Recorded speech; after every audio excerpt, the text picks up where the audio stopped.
Hey everyone, I'm Manolya, and today I'll mention about inductive reasoning.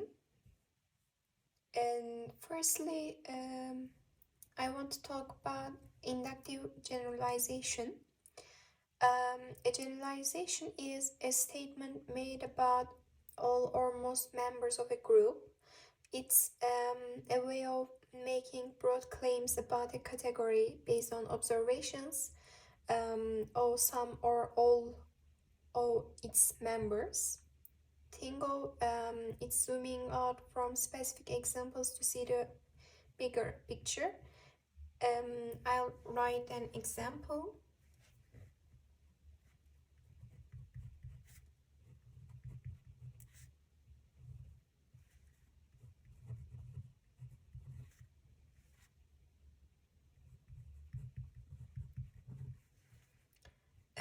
All cats love catnip. Here, based on observing many cats enjoying catnip. And inductive generalization, it's a specific type of reasoning that use observations of a sample to make a claim about a larger population. It's essentially a guess-timed based on the evidence available. For example,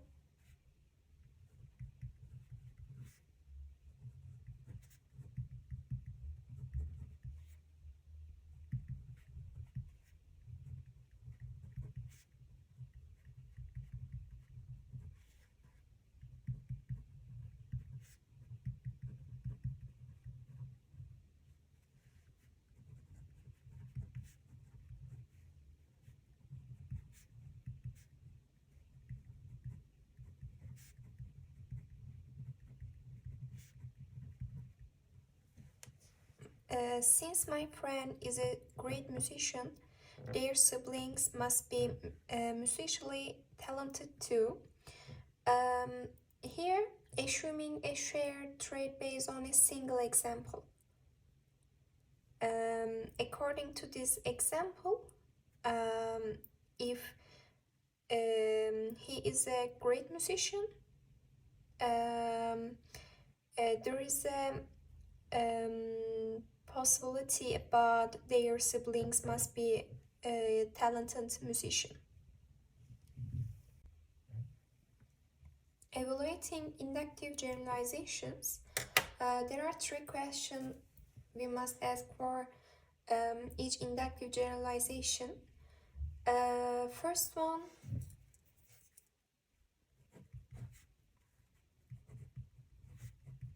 are the premises true?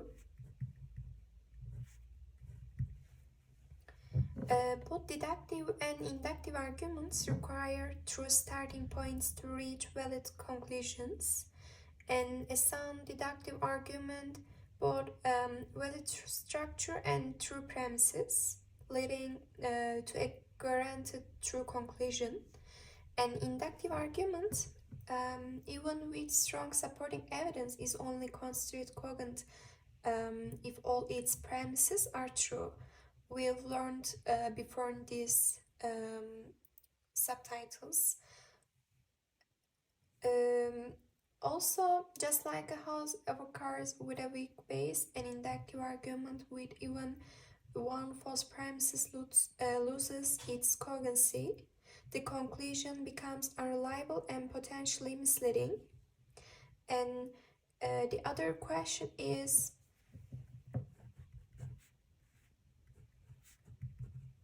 the premises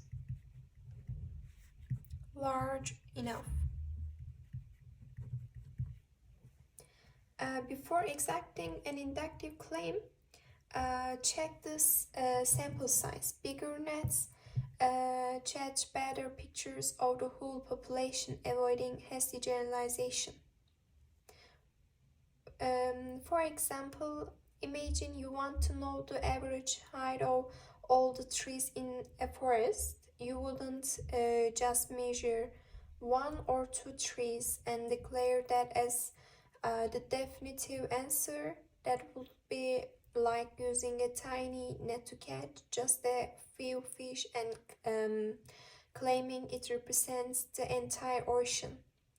Instead, you take measurements from a larger, more diverse sample of trees from different parts of the forest.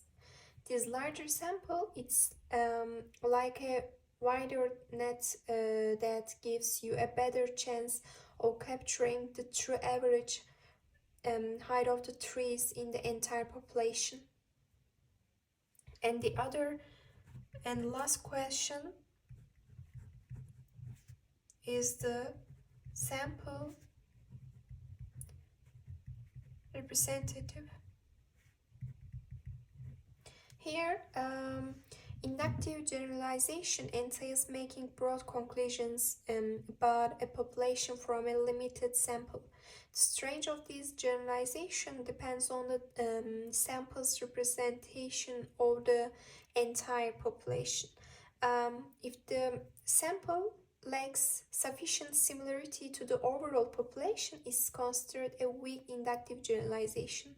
In technical terms, a strong deductive generalization necessitates a representative sample that closely mirrors the population in all relevant aspects, ensuring accurate reflection of characteristic and diversity. In essence, the strength of an inductive generalization diminishes if the sample is not representative of the entire population. For example,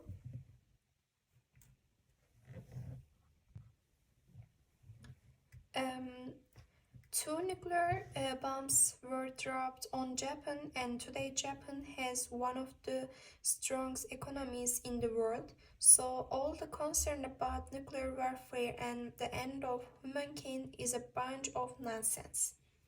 In this example, two events cannot be considered a representative sample of the entire spectrum of nuclear warfare.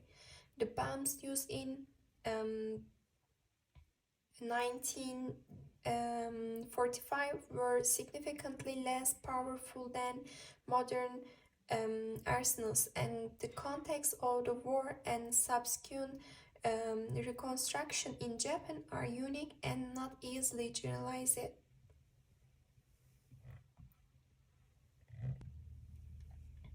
And now, opinion polls and generalizations.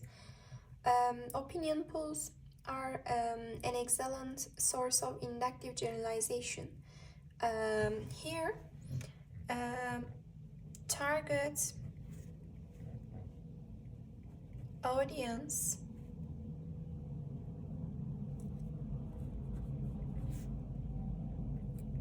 is important point.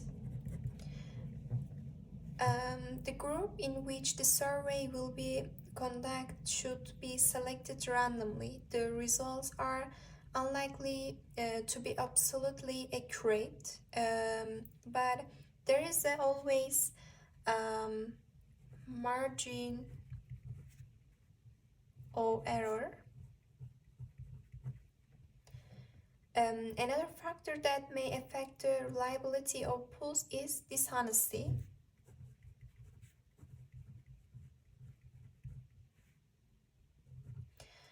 Respondents sometimes act as if they are, even if they are not, and this affects survey results. Another potential pitfall of objective polling is the person who is doing the poll.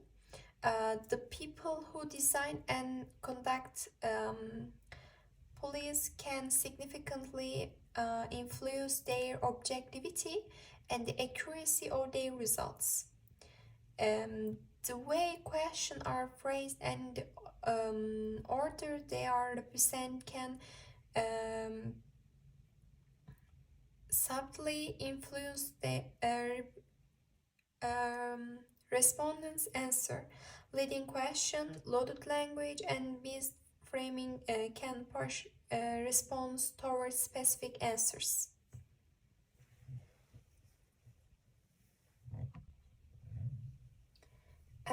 Statistical arguments here argues from premises about the percentage of a population to a conclusion about an individual member of the subgroup of that population, and focus on probabilities and makes inferences based on statistical data. For example,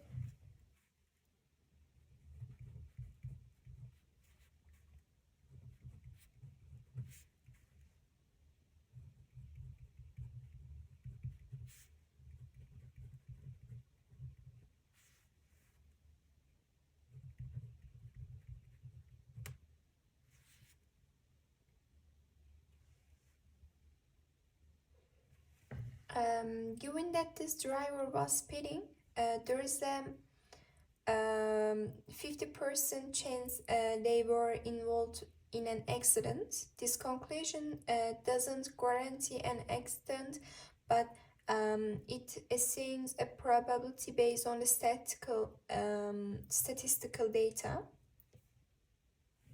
Another example,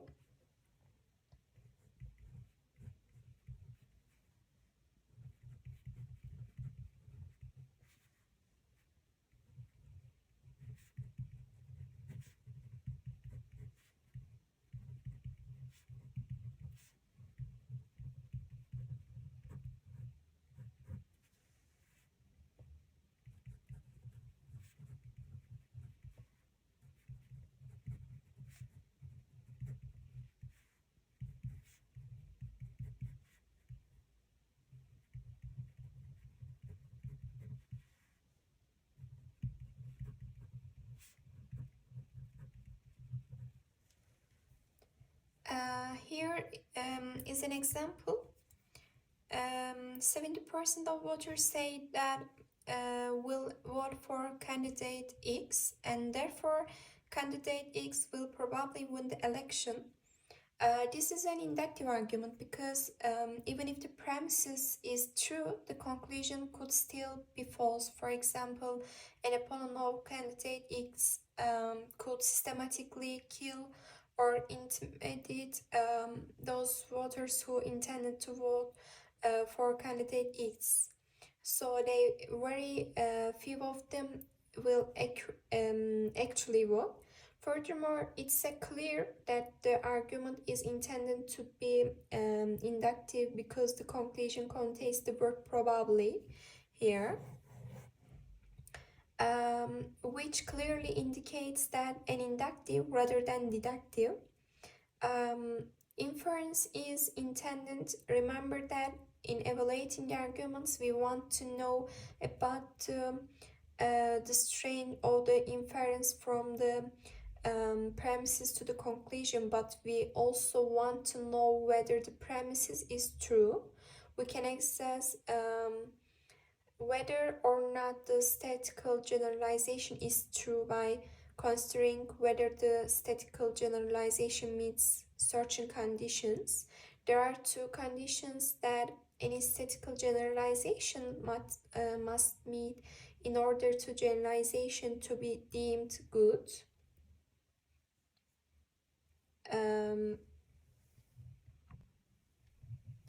A reference class.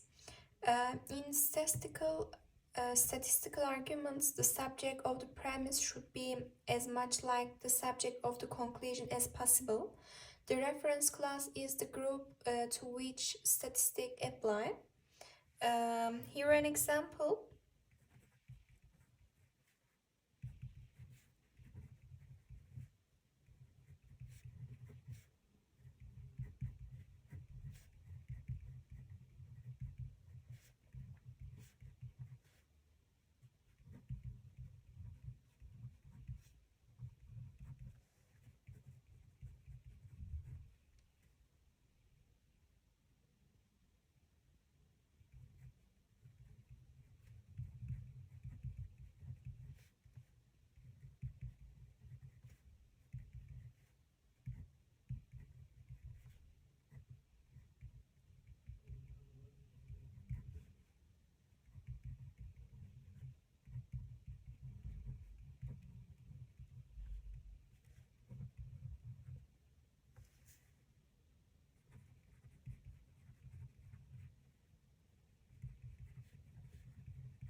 Let's look at this example. 19% of college students are in a favor of not having a cumulative exam in their critical thinking class. Vera Patterson is a college student, so Vera Patterson is in favor of not having a cumulative exam in her critical thinking class. Firstly, let's think about the premises. Vera's identify extends beyond being a college student, and the desires of students who want to the final are unknown, and learning Vera enjoys essays, and the final includes an essay significantly changed the situation. 85% of college students who like writing essays want to cumulative final because it will be have an easy. Vera Patterson is a college student who likes writing essays, so Vera Patterson probably wants to cumulative final exam. We have a strong argument in changing the references class from college students to college students who like writing essays. We found that the conclusion about Vera changed. Induction and analogy. Crucial for critical thinking used in various contexts, we use analogy. To compare things based on similarities and help us see things differently. Their power lies in highlighting similarities between things, and in literature, analogies are used for artistic effect, not always strict logic. I'll give an example. My love is like a sun. Aim to evoke emotions and new perspectives here. Okay, now how can we argue by analogy? How can we argue by analogy? Analogy arguments connect things through shared features.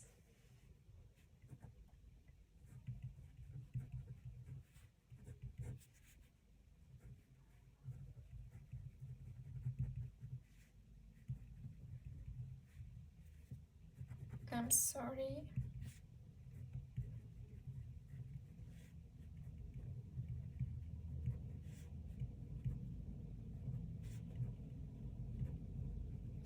And they go beyond basic observations and to claim new similarities.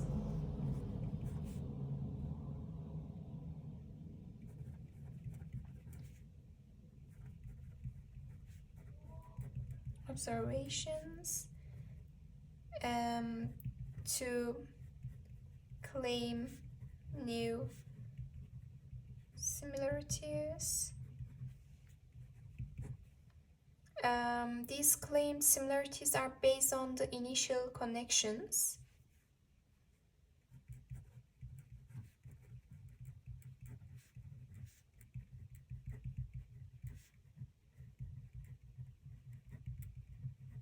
And analogy arguments use similarities as evidence for further connections.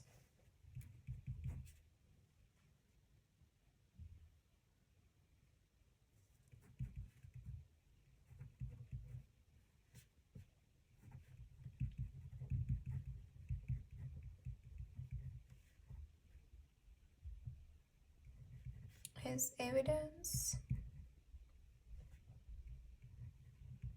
for further connections.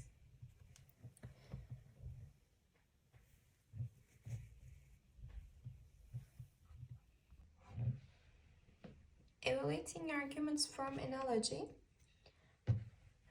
Critical thinking involves not only recognizing arguments from analogy but also evaluating them. All analogies eventually break down because they are made between things that are similar but not identical. The distinction is made between good and bad analogies as well as good and bad arguments from analogy. Analogy arguments don't fit the classic valid-invalid categories.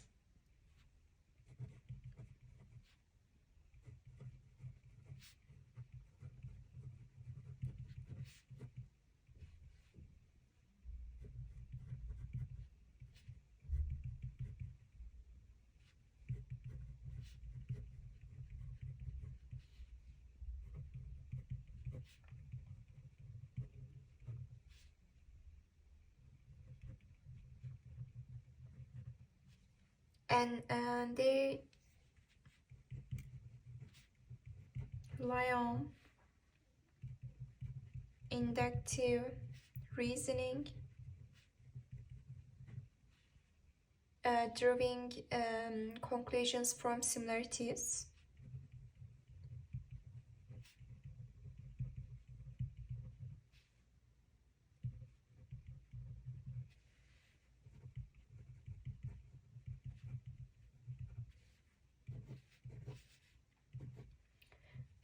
The strange old arguments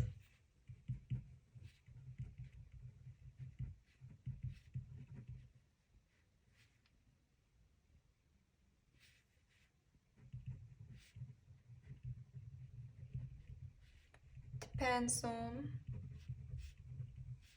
how strong the leap between similarities is. An argument from analogy through premises by a crucial role in building a convincing case if the initial similarities between the two things being compared are inaccurate or misleading. The entire argument becomes unreliable.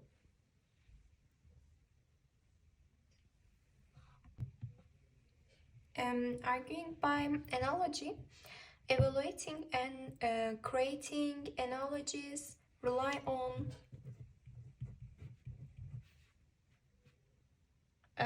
the same key principle. And when faced with something obscure, humans crave comparisons because especially those that translate the mysteries into terms they already understand. And analogies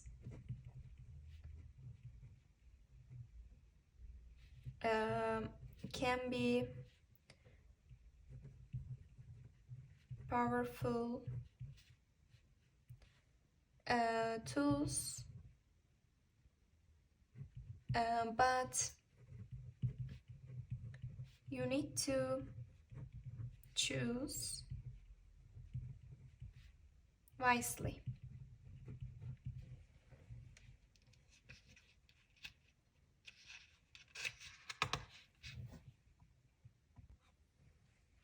Induction and causal arguments. Human is a creative being and we rely on establishing cause and effect relationships when acquiring knowledge. For example, why didn't he come to school yesterday? A cause is that which brings about a change that which produce an effect, and we are exploring arguments that search for cause and effect connections. For example, every time you let go of your coffee mug, the coffee mug fails to the floor, so you assume there is a cause and effect relationship at work between the release of the heavy object and its falling on to the ground. And let's take a look at arguments of cause and effect. We should note that not all causal arguments contain the word cause. Other causal terms include produce, is responsible for, effects, makes, changes, and contributes to. Such arguments come in two broad types. First one, arguments about the cause of a single instance, and the other one, arguments about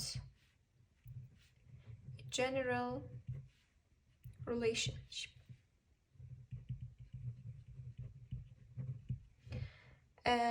I'll give some examples. Here is an example of an argument about a single instance.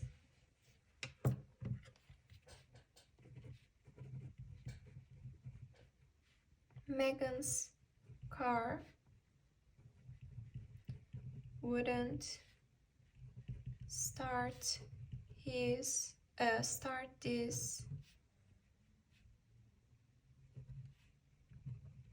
morning, and she hasn't replaced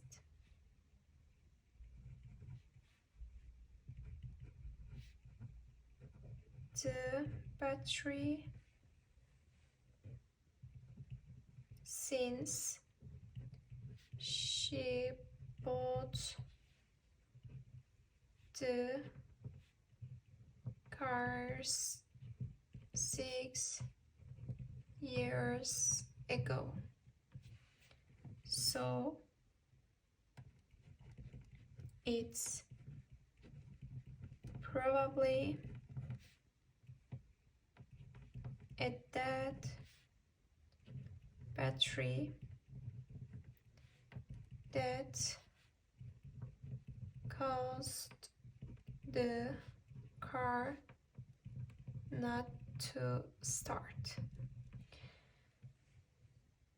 And Megan's car wouldn't start this morning, and she hasn't replaced the battery since she bought the car 6 years ago. So it's probably a that battery it causes the car not to start, because 6 years ago is long time. It may be broken, or another reason to that battery.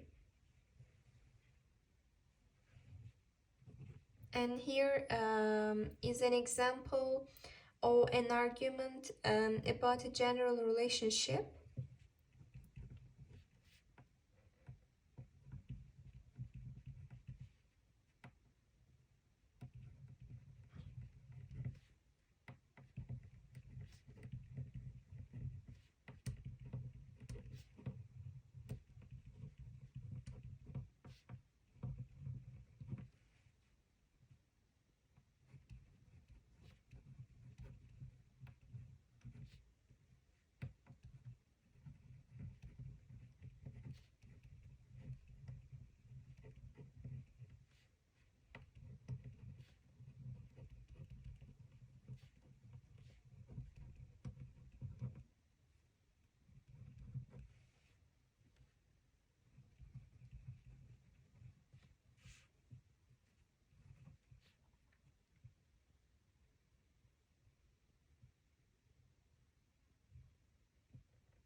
The Surgeon General has found that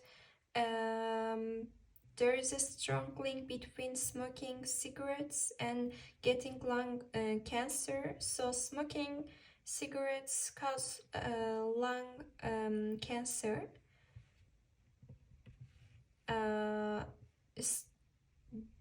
Here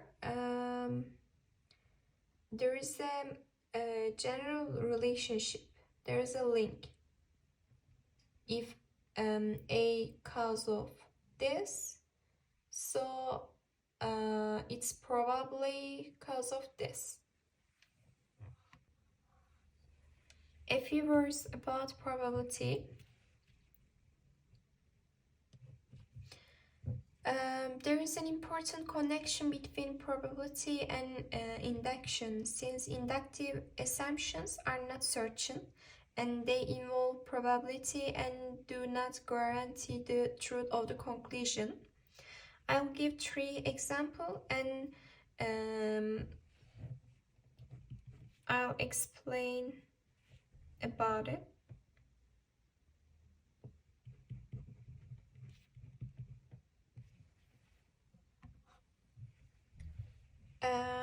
In first example, there's a pretty high probability that I'll go to the beach sometime this summer.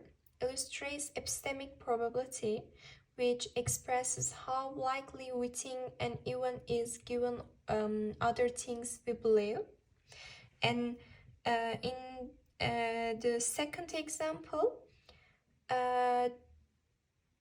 there's a 90% probability that the operation will be successful. Illustrates a relative frequency probability, which takes information about a group as a whole and applies it on an individual case. And the third one, there is a 50% probability of getting tails on a fair coin toss. Illustrate a priori probability, statements that have odds and can be calculated prior to and independent of sensory observation.